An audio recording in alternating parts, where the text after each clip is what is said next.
Check 1, 2, here we go now, here we go. Here we go, here we go. All right, Ray, are there any rules before we get out of the parking lot? Just don't wreck, don't hurt me. Here we go.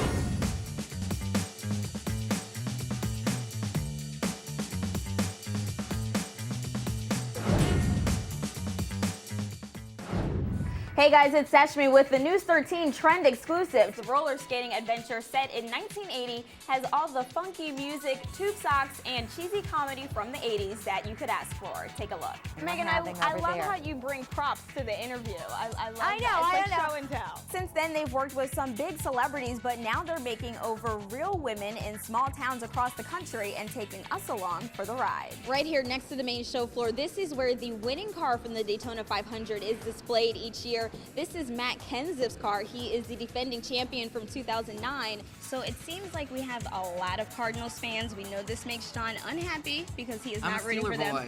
Well, since I didn't get my Eagles, I'm going to root for the Cardinals too. Here at the theater, they're selling these cool Michael Jackson t-shirts. Also, they're selling some CDs. So when you come to see the movie, you can take home a little memorabilia with you. In Altamont Springs, I'm on-demand Seshmi Robertson for News 13. Your character, like you said, she is widowed, so this leaves the door open for some new romances, I'm sure.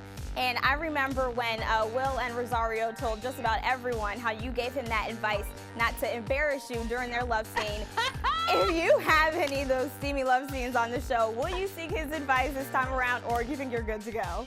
Well, it's funny. If you let him tell it, he's the guy from that thing you can't remember when you meet him. But Sam Levine, we certainly remember him from Freaks and Geeks and Inglourious Bastards, and he's joining us here today as part of the Florida Film Festival. Did you like that? I did very much. Well done. Thank you. Thank you. You know, I did my research, which consists of Twitter nowadays, you know, and I saw that on your bio. Does that happen to you often when people are like, hey, I know that guy, but I can't really remember where? An alarmingly high amount. Oh, did you just drop a secret to us?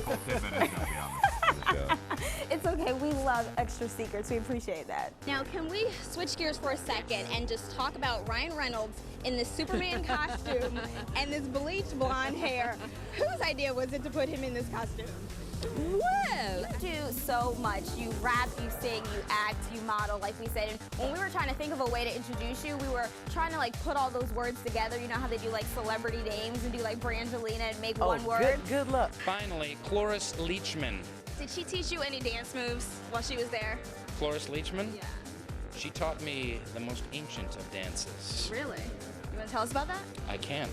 This is not a cable channel. And talking about you on other shows, are you going to have your own show? I've been hearing about that, reading about that. What's going on with that? Oh my God, Seshmi, where have you read that? People are talking about it, but no one has contacted me about a show. But I do have my own show. I would love for you to be a part of this. Oh, great. Well, Anthony, we're going to hold you to that, okay? That's going to be a deal. You hear that? Yeah, as long as you don't come on the show digging up no old dirt about some bad floral dresses, honey, then you can be on the show, Seshmi. I can't promise, but I will try my best. Hey guys, it's Seshmi with the News 13 Trend Exclusive. Check out this 60-second spring fashion preview. Fun and flirty trends will keep your steamy looks of summer sizzling all winter long. So hike up those hemlines, throw on your chunkiest jewelry, and shine in sequins. Designers like Anthropologie, Betsy Johnson, Christian Audige, Kohan, Furla, and Max Studio, they showed off their looks at Millennia's Tour de Fashion show. Wardrobe staples like leggings are topping the season's must-haves. They're quick and easy like these pair of Betsy Johnsons and top off any look. You can kind of put your textured tights with a lot of prints, or you can wear just a plain opaque tight with your, crazy top with lots of florals and prints. Looks like I'm gonna need to update my wardrobe, but you too can check out the rest of these trends. Just head to Central Florida On Demand, your local entertainment channel. Find it on Channel 300 on Bright House Network. When Michael Jackson's album Thriller took the world by storm in the 1980s, there was one local music guru who played a major role in that album's success. And he says from the first time he met Michael, he knew there would never be another king of pop. My wife Bea came down from the house and she was in tears already and said, Michael's gone. And it was a horrendous shock. For Bruce Swedien, news of Michael Jackson's death was more than losing a pop superstar, but losing a friend he worked with for years. every minute of every day. Swadeen worked as a recording and mixing engineer on many of Jackson's early albums, including Off the Wall, Thriller, and Bad. Did you know that then when you were with him that this man's going to be a phenomenon?